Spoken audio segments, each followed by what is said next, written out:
Hello. Welcome to this week's Private Funds Update. I'm Sandra from SmartEsq. Let me share with you what I learned this week. On the federal front, the Senate Agriculture Committee released a bipartisan discussion draft on November 10th that would give the CFTC sweeping new authority over spot digital commodity trading.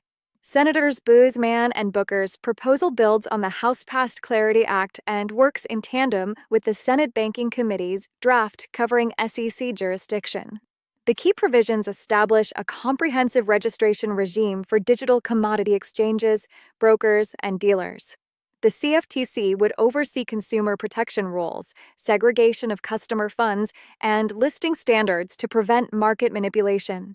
Critically, the bill includes fee authority allowing the CFTC to collect costs from registered entities, a significant funding boost for an agency that's faced budget constraints. Several areas remain bracketed for further negotiation, particularly the treatment of decentralized finance and the precise definition of what constitutes a security versus the digital commodity. Industry stakeholders are paying close attention, as getting DeFi regulation right remains one of the biggest challenges in crypto legislation. The fact this draft was released during the current government shutdown signals the strong bipartisan push to finalize crypto market structure legislation. Second, there is a significant development in sustainable investing litigation.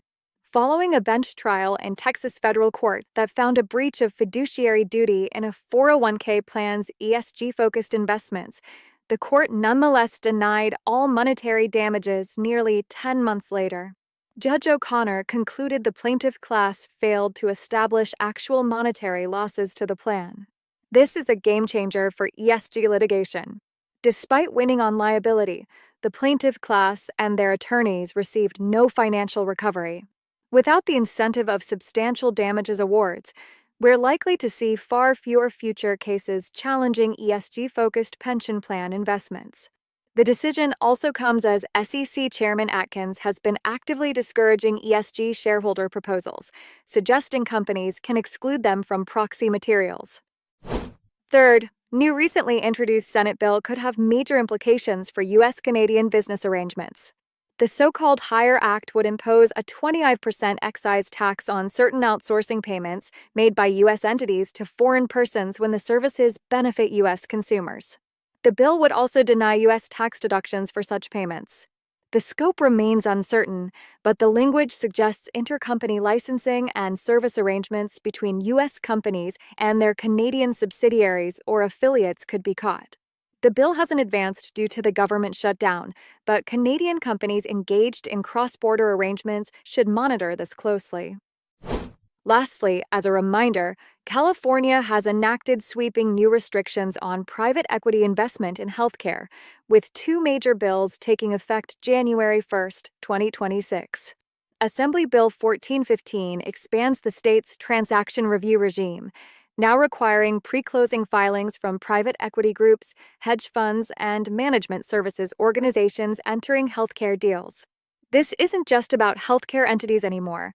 Even MSO to MSO transactions will trigger review by the California Office of Healthcare Affordability.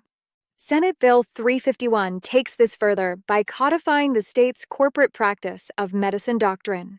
The legislation prohibits private equity groups and hedge funds from interfering with physician clinical judgment and bars them from controlling key decisions like hiring doctors based on clinical competency, setting payer contract parameters, or selecting medical equipment. The bill also restricts non-compete and non-disparagement clauses in management agreements. What's the practical impact? Parties should plan for at least a 90-day pre-close waiting period and potentially much longer if selected for cost and market impact review. The California Attorney General now has explicit enforcement authority. Private equity-backed MSOs operating in California should immediately review their management services agreements for compliance with these new restrictions. That's it for this week. You can learn more about these topics from me on the SmartEsq platform. If you are curious about the services we offer, please visit www.smartesq.ii.